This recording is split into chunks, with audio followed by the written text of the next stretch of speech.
তুমি ভাবছো সব শেষ, অথচ পাতাবিহীন গাছটিও দাঁড়িয়ে থাকে বসন্তের আশায়। তাহলে তুমি কেন হতাশ? ভরসা রাখো রবের প্রতি, তোমার হতাশাগুলোতেও একদিন আশার আলো ফুটবে। আসসালামু আলাইকুম। স্বপ্ননূরের সংসার থেকে আপনাদের মাঝে চলে আসলাম আমি তানিয়া নূর। আশা করি যে যেখান থেকে আমার আজকের ভিডিওটি দেখছেন, আল্লাহ তাআলার অসীম রহমতে আপনারা সবাই ভালো আছেন। আমরাও আলহামদুলিল্লাহ ভালো আছি। আজকের ভিডিওটি শুরু করেছি কিচেন থেকে। এখন বাজে সকাল প্রায় 9:30 এরকমই টাইম হয়েছে।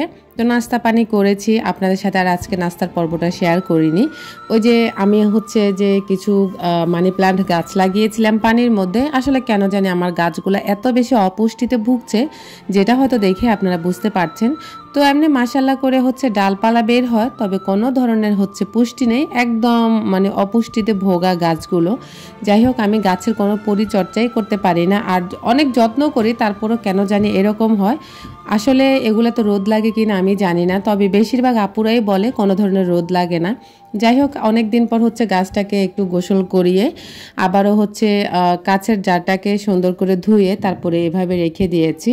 তো এদিক দিয়ে ডিম আনিয়েছি আরফানের মাধ্যমে দোকান থেকে, কারণ গতকাল ওর স্কুল বন্ধ ছিল, যেহেতু ঈদে মিলাদুন্নবী হয়েছিল, যার কারণে স্কুলটা বন্ধ ছিল। তো ওর মাধ্যমে দোকান থেকে ডিম আনিয়েছি। আর এদিক দিয়ে কাজগুলো করতে করতে আমার শ্বশুর এসে আমাদেরকে ডাকছিল গেট খোলার জন্য। তো আমার শ্বশুরের জন্য রং চা বানিয়েছি। তো উনি রং চা খান আর সাথে মুড়ি খান, কারণ উনি একটু অসুস্থ। তো আমাদের বাসায় কিন্তু এখনো কোনো ধরনের খাবার খাননি, কারণ আসলে ওনাকে ডাক্তার অনেকগুলো নিয়ম দিয়েছে। ওই নিয়মগুলো শেষ করে তারপরে বলছিল আমাদের বাসায় আসবে, তবে আসলে আমাদের বাসা মনে হয় আর আসা হবে না, উনি চলে যাবে। তো আজকে আসলে চা খায়, একটু বলে যে একটু শুধু রং চা দেওয়ার জন্য। তো রং চা আর সাথে মুড়ি দিই, আর আমি কিন্তু অন্যান্য সব কিছুই দিয়ে থাকি, কিন্তু উনি এগুলো কিছুই দিতে নিষেধ করে। তো যাই হোক, এদিক দিয়ে উনি আবার চলে গেছে, এদিক দিয়ে আমি এখন ঘরটাকে গুছিয়ে নেব।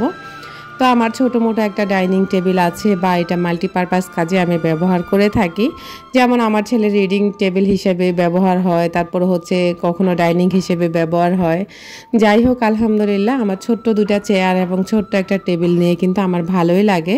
তো যদিও আসলে অনেক আপুদের বাসায় অনেক মস্ত টেবিল, অনেক বড় বড় টেবিল, তো তাদের তুলনায় আমার এটা আসলে কিছুই না।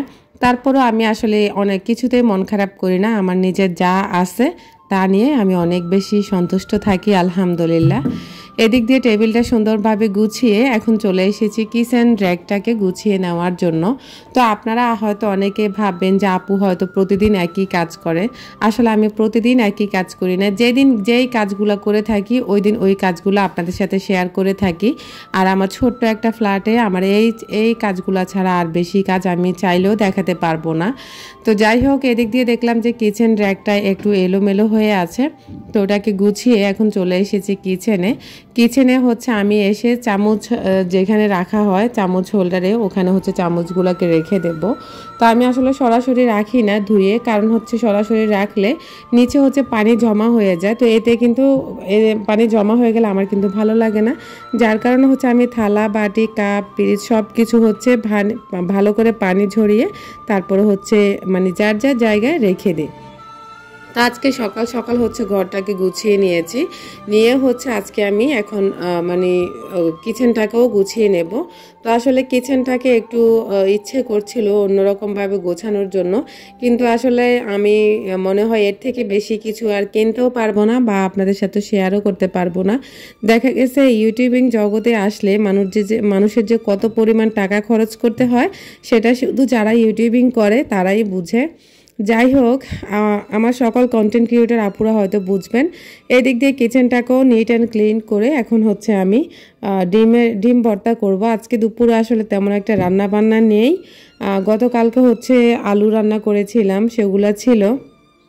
তো ওই ভিডিওটা হয়তো বা আজকে আর আপনাদের সাথে শেয়ার করতে পারছি না, ওই ভিডিওটা একটু পেছনে চলে গেছে, দেখা যাক ইনশাল্লাহ কবে আপনাদের সাথে শেয়ার করা যায়।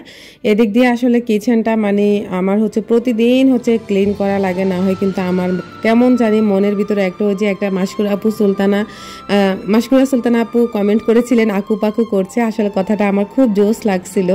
তা আমার কিচেনটা যদি আমি ক্লিন না করি তাহলে কিন্তু আমার মনটা অনেক বেশি আকুপাকু করে, আমার ভালো লাগে না। আর যখন হচ্ছে আমার আসলে কিচেনটা আর পুরো বাসাটা নিট অ্যান্ড ক্লিন থাকে তখন তো মনের ভিতরে একটা শান্তি লাগা কাজ করে। তো যদিও শারীরিক অসুস্থতার কারণে অনেকটাই পিছিয়ে গেছি, আপনারা সবাই প্লিজ আমাকে আবার আগের মতো বেশি বেশি করে সাপোর্ট করবেন, আমার ভিডিওগুলোতে লাইক কমেন্ট শেয়ার করবেন বেশি বেশি করে। আপনাদের ভালোবাসার কারণে আমি এত দূর এসেছি। আর প্লিজ আপুরা সব সময় এবং ভবিষ্যতে আপনারা আমার সাথে থাকবেন, আপনাদের কাছে আমার এই অনুরোধটুকু রইল।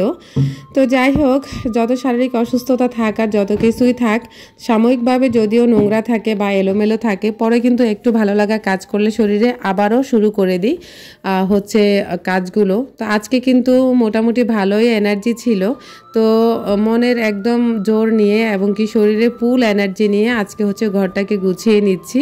তো খুব ভালো লাগে আসলে, যেদিন ভালো লাগে কাজ করতে সেদিন কাজ করতেই ভালো লাগে, আর ওই দিন আর কোনো কিছুতেই মন যায় না।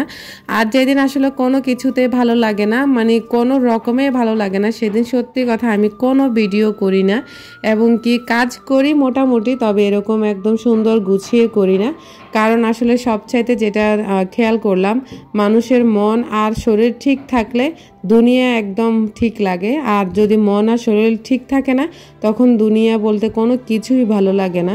যাই হোক, আপনাদের ভাইয়া বলে দিয়েছে যেন আমি এরকম করে আর ভিডিও না করি, মানে যেন শরীরের উপর প্রেশার না নিই, রিল্যাক্স মোডে ভিডিও করার জন্য বলছে। যেদিন ভালো লাগবে সেদিন করবা, আর যেদিন লাগবে না সেদিন করার দরকার নেই। তো আসলে আপনাদের ভাইয়া কিন্তু এখন রাগ করে, আর রাত 10টার পরে আমার থেকে মোবাইল নিয়ে যায়, তারপরও আমি জোরপূর্বক 11টা পর্যন্ত আমার কাছে রাখি। আর হচ্ছে দেখা গেছে ওয়াইফাইটাও বন্ধ করে দেয়, কারণ হচ্ছে আমি রাত্রে হচ্ছে মোবাইল দেখি। আর সম্পূর্ণভাবে নিষেধ করে দিয়েছে আমি যেন রাতের বেলা কোনো ধরনের মোবাইলে কোনো কাজ না করি, একদম আমার শরীরটাকে রিল্যাক্সে রাখতে বলছে। বিশ্বাস করবেন না, এতটাই খারাপ হয়ে গেছে আমার শরীর, কিন্তু দেখলে কেউ বিশ্বাস করবে না যে আমার শরীরটা খারাপ বা আমি অসুস্থ।